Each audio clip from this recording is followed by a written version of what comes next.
বেগম খালেদা জিয়া চিকিৎসার জন্য লন্ডন গেছেন। সেখান থেকে আমেরিকায়ও যাওয়ার কথা ছিল তার। আমরা জানি সেখানে যাওয়ার পরপরই তিনি লন্ডনের একটা বিখ্যাত ক্লিনিকে ভর্তি হয়েছেন এবং সেখান থেকে বেশ খারাপ একটা খবর এসছে। এই ধরনের খবর এক ধরনের অনুমিতই ছিল। আমি প্রায় একটা কথা বলি, আগে অনুমান করে বলেছি, আজ আমাদের সামনে মোটামুটি খবরটা আছে, সেটার ভিত্তিতেই বলছি। বেগম খালেদা জিয়া এই রাষ্ট্রের গণতন্ত্রের জন্য এক বিরাট আত্মত্যাগ করেছেন। আমি একটু নিউজের অংশটা পড়ি। সমকাল একটা রিপোর্ট করেছে, যেটা হেডলাইন হচ্ছে খালেদা জিয়ার লিভার প্রতিস্থাপন সম্ভব হচ্ছে না। এখানে এভাবে লেখা হচ্ছে, আজ মঙ্গলবার সন্ধ্যায় লন্ডন থেকে এক চিকিৎসক জানান খালেদা জিয়ার শরীরে নতুন যে জটিলতা তৈরি হয়েছিল তা অনেকটা কেটেছে। বলা যায় পরিস্থিতি উন্নতির দিকে। তার শারীরিক এই অবস্থায় লিভার প্রতিস্থাপন সম্ভব নয়। এটা ঝুঁকিপূর্ণ কাজ। স্বাস্থ্যের অনেক দিক পর্যালোচনা করে সিদ্ধান্ত নিতে হয়। তার শারীরিক অবস্থা এখন স্থিতিশীল থাকলে অনেক জটিলতা রয়ে গেছে। বয়সও বড় ফ্যাক্টর। তিনি বলেন, শারীরিক সক্ষমতা যখন ভালো ছিল তখন বিদেশে নেওয়া গেলে একটা সুযোগ থাকতো। অর্থাৎ এভার কেয়ার হাসপাতালে যখন চিকিৎসাধীন ছিলেন তখন মেডিকেল বোর্ড বারবার তাগাদা দিয়েছিল উন্নত চিকিৎসার বিদেশ পাঠাতে, সেটি সম্ভব হয়নি। আমি অনেকবার এই কথাটা বলেছি। এবার যখন উনি বিদেশে যাচ্ছিলেন তখনও সেটা হচ্ছে তার সম্ভবত লিভার ট্রান্সপ্লান্ট করার স্কোপ হবে না। তার যে বয়স, এটা একটা বড় ব্যাপার। একই সাথে তার আরো অনেকগুলো রোগ আছে, তার হার্টের সমস্যা আছে বা অন্যান্য যেগুলো আছে ওগুলো খুব এই ক্ষেত্রে সমস্যা হওয়ার কথা না। কিন্তু তার এই লিভার ট্রান্সপ্লান্ট যদি আজ থেকে 5 বছর 6 বছর আগে হতো, 7 বছর আগে হতো, আরো আগে হতো, তাহলে কি দাঁড়াতে পারতো? খুব ভালো সম্ভাবনা থাকতো একটা লিভার ট্রান্সপ্লান্ট হবে এবং সেটা ওনার জীবন আয়ুষ্কাল আরো বেশ খানিকটা বাড়িয়ে দেবে।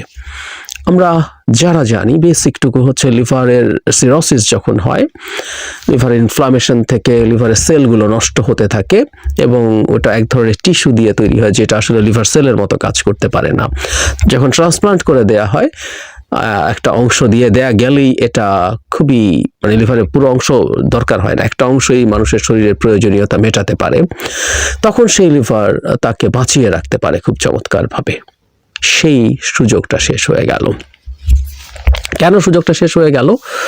কারণ তিনি আপোষ করেননি। কথাটা বহুবার বলছে, আবার বলা দরকার, বারবার বলা দরকার, কারণ আমি মনে করি ইতিহাসে বেগম খালেদা জিয়ার নাম স্বর্ণাক্ষরে লেখা থাকা উচিত। আমি বিশ্বাস করি সেটা হবে। এর মানে এই নন তিনি ভুল ত্রুটির ঊর্ধ্বে।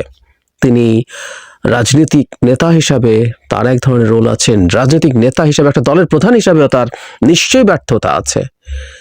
তিনি 3 বার ক্ষমতায় ছিলেন টেকনিক্যালি, একবার তো আসলে অল্প কিছু দিনের জন্য, মূলত 2 বার রাষ্ট্রের ক্ষমতায় ছিলেন প্রধানমন্ত্রী হিসেবে।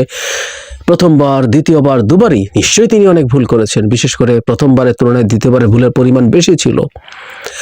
সবকিছু বিবেচনায় নিয়ে বলছি, তারপরও গণতন্ত্রের লড়াইয়ের জন্য তার নাম স্বর্ণাক্ষরে লিখিত থাকবে। ধাপে ধাপে তিনি যা করেছেন সেটা।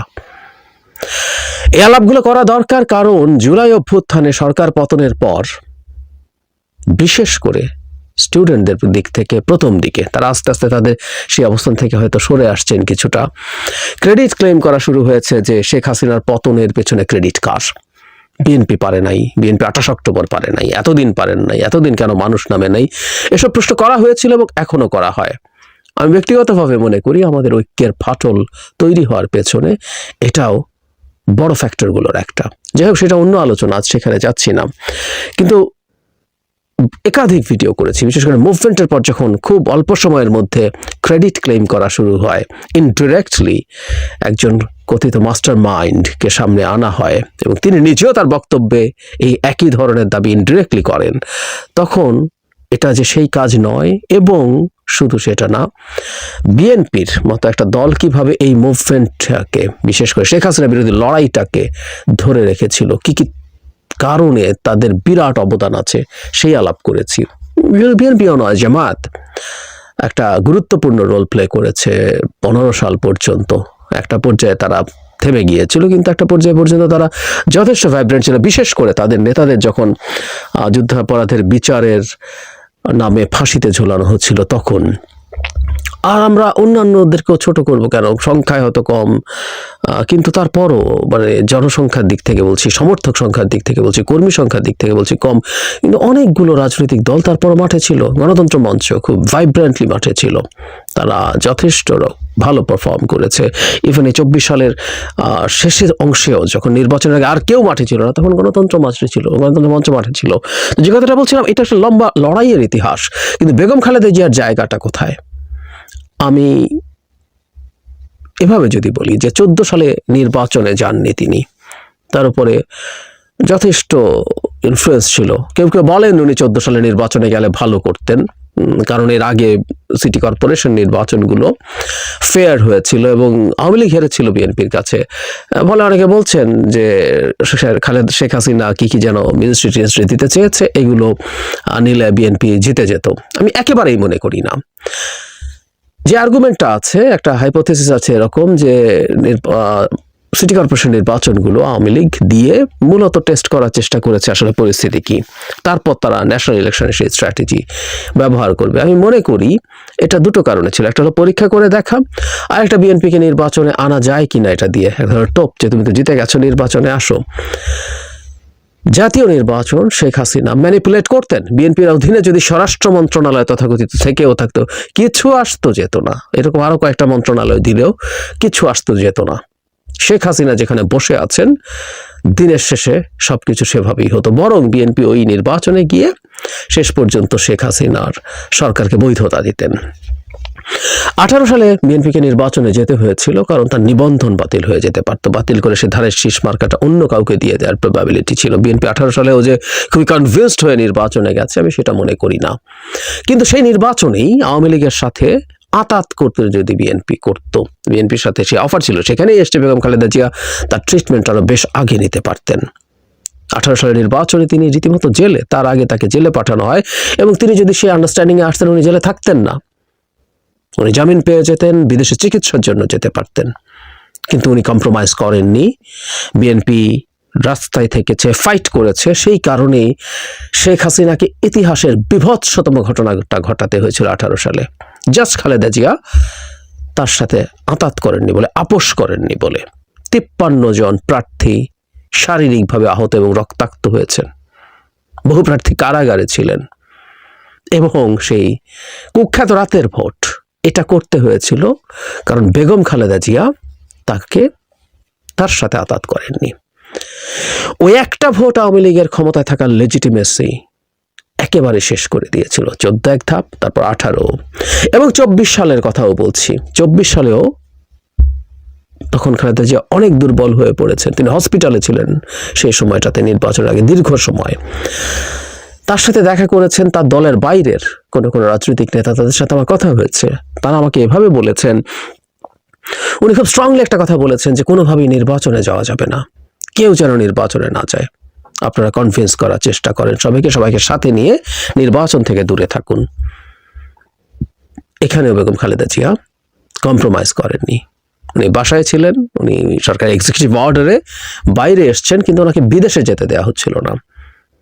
রেজাল্ট কি হতো সেটা পরের কথা, কিন্তু বিদেশে গিয়ে দেখার যে স্কোপ ছিল সেই সুযোগটা উনি নেননি। উনি কম্প্রোমাইজ করেন। এগেইন 24 সালে যদি কম্প্রোমাইজ করতেন, তাকে বিদেশে যাওয়ার পারমিশন তখনই দিয়ে দেওয়া হতো। আওয়ামী লীগ মরিয়া ছিল কোনো না কোনো ভাবে কিছু মানুষজনকে বাইরে থেকে নির্বাচিত করিয়ে আনা। দুটো দোকান খোলা হয়েছিল, তৃণমূল, বিএনপি এবং বিএনএম। বিএনপির সিগনিফিকেন্ট কাউকে নিতে পারেনি, নিতে পারলে জিতিয়ে আনতো। যারা গেছে, জেনারেল ইব্রাহিম, শাহজাহান, ওমর, এদেরকে জিতিয়ে আনা হয়েছিল, সেভাবে জিতিয়ে আনা হতো। কিন্তু উনি কম্প্রোমাইজ করেননি। এটাই বেগম খালেদা জিয়া। একজন সাধারণ গৃহবধূ থেকে একটা রাজনৈতিক দলকে গড়ে তোলা। রাজনৈতিক দল আসলে বিএনপি হয়ে উঠেছে বেগম খালেদা জিয়ার হাত ধরে, আমাদের এটা বলতেই হবে। জেনারেল জিয়া যখন ক্ষমতায় আসলেন এবং এরপর যখন প্রেসিডেন্ট হলেন, তিনি দল তৈরি করলেন। কিন্তু একটা ক্ষমতায় থেকে একটা দলকে আসলে দল হিসাবে বোঝা কঠিন, কারণ ক্ষমতার একটা আলাদা অরা আছে, ওটার মধ্যে সবাই থাকতে চায়, আসতে চায়। ক্ষমতা নানান রকম মজা নিতে, বেনিফিট নিতে অনেকে এসে হাজির হয়। সুতরাং সেই দলটা যখন আর ক্ষমতায় থাকে না, তখন সে কিভাবে দল হিসাবে কাজ করছে সেটা দেখার। সুতরাং বেগম খালেদা জিয়ার হাত ধরেই বিএনপি নামের এই দলটা তৈরি হয়েছে আদতে রাজনৈতিক দল হিসেবে, এটা আমি বিশ্বাস করি। সেটা এরশাদ বিরোধী আন্দোলনের সময়, এবং খুবই রাইট ডিসিশনস নিয়েছেন বেশিরভাগ ক্ষেত্রে। ৮৬ নির্বাচনে যাননি, মানে তখনই তার আপোষহীন সেই ভাবমূর্তি গড়ে উঠেছিল, এবং আরেকজন শেখ হাসিনা বেঈমান হয়ে উঠেছিলেন, যিনি বেঈমান হবে ঘোষণা দিয়ে পরদিনই নির্বাচনে গেছেন, এবং তার সেই লড়াই পরবর্তীতে এরশাদ পতনের সাথে যুক্ত, ক্ষমতায় আসা, এবং ফাইনালি ৮ সালের পর থেকে, বিশেষ করে 11 সালের পর থেকে যখন আওয়ামী লীগ সংবিধান সংশোধন করে তত্ত্বাবধায়ক সরকার ব্যবস্থা বাতিল করে, সেই সময়ে যে পরিমাণ টর্চার বিএনপির ওপরে হয়েছে শেষ পর্যন্ত 24-এ এসে, এই দীর্ঘ 13 বছর এই অকল্পনীয় টর্চারের মধ্যে থেকে বিএনপি দলটা ইন্টিগ্রেটেড থেকেছে। এটা দল হিসেবে, রাজনৈতিক দল হিসেবে সত্যিকার অর্থে রাজনৈতিক দল হয়ে উঠেছে। এর একটা বিরাট অংশ জেলে যাওয়ার আগ পর্যন্ত বেগম খালেদা জিয়াই তার নেতৃত্ব দিয়েছেন।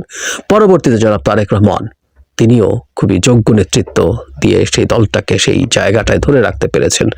কিন্তু বেগম খালেদা জিয়ার একটা বিরাট জায়গা এর মধ্যে আছে। আবারও বলছি, উনি জেলে থেকেও উনি কম্প্রোমাইজ করতে পারতেন। 18 নির্বাচনের আগে জেলে যাওয়ার কিছুদিনের মধ্যে, ঠিক আছে 50, 60, 70টা সিট মেনে নিলাম, আমি তোমার সাথে কোলাবোরেট করব, তুমি ক্ষমতায় থাকো। এক সন্তানকে হারিয়েছেন, অপর সন্তানের সাথে জীবনের বাকি সময়গুলো কাটাতে পারতেন, উনি করেননি। সুতরাং জেলের মধ্যে থেকেও বা পরবর্তীতে বের হয়ে এসেও তিনি আসলে তার যে আপোষহীন চরিত্র সেটা ধরে রেখে বাংলাদেশের গণতন্ত্রের জন্য অকল্পনীয় বড় একটা কাজ করেছেন, এবং অকল্পনীয় বড় আত্মত্যাগ করেছেন। নিশ্চিতভাবে তার চিকিৎসকরা তাকে এটা জানিয়েছেন যখন তিনি প্রাথমিকভাবে জেলে ছিলেন, যখন তার লিভার সিরোসিসের লক্ষণ প্রকাশ পাচ্ছিল, তখন নিশ্চয়ই তাকে জানিয়েছিলেন যে এটা অ্যাজ আর্লি অ্যাজ পসিবল এটা ট্রান্সপ্লান্টটা করতে হবে, কিন্তু সেটাই ডেফিনেটিভ ট্রিটমেন্ট। বাকি সব কিছু আসলে আর কোনোটা ডেফিনেটিভ ট্রিটমেন্ট না, কিউরেটিভ ট্রিটমেন্ট না। ওগুলো দিয়ে ভালো রাখার চেষ্টা করা হয়, লিভারের উপরে চাপ কমানোর চেষ্টা করা হয়, এরকম নানান কিছু করা হয়, তাতে লাইফ এক্সপেক্টেন্সি কিছুটা বাড়ানো যায়। কিন্তু ওটা লিভার ট্রান্সপ্লান্ট হলে যেমন হতো তেমন হয় না। চিকিৎসকরা নিশ্চয়ই তাকে বলেছিলেন, উনি কেয়ার করেননি এবং মাসুল দিয়েছেন। কিন্তু দিনের শেষে আমরা এটুকু বলতে চাই, জেনে শুনে নিশ্চিতভাবেই তিনি এক অসাধারণ আত্মত্যাগ করে ফেলেছেন। আমরা আশা করি তিনি অনেকটা সুস্থ থাকবেন, লাইফ এক্সপেক্টেন্সি যতটা সম্ভব বাড়বে, কিন্তু উনি অলরেডি একটা ঝুঁকি নিয়ে ফেলেছেন এবং সেটার মাসুল দিয়ে ফেলেছেন। আমাদের ইতিহাসে তার নাম এই কারণে স্বর্ণাক্ষরে লিখিত থাকা উচিত, আমি বিশ্বাস করি সেটা থাকবে। একটা মানুষ তার ভুল ত্রুটি সমস্যা সবকিছুর ঊর্ধ্বে উঠে এটা করবে, এবং আমাদের জেনজিরা বিএনপি করতে হবে না, খালেদা জিয়াকে সমর্থন করতে হবে না, কিন্তু তার যে স্থান, তার যে জায়গা, সেটায় তাকে রাখার জন্য তাদের বুঝতে হবে, তার লড়াইটাকে রেকগনাইজ করতে হবে। কোনো রকম কোনো ট্রোল আমরা কাউকে দেখেছি 5 আগস্ট শেখ হাসিনার পতনের পর তাকে নিয়ে কিছু ক্ষেত্রে ট্রোল করার চেষ্টা করা হয়েছে। এটা অন্যায়, এটা ভুল। তাকে তার যোগ্য সম্মানটা দিতে হবে।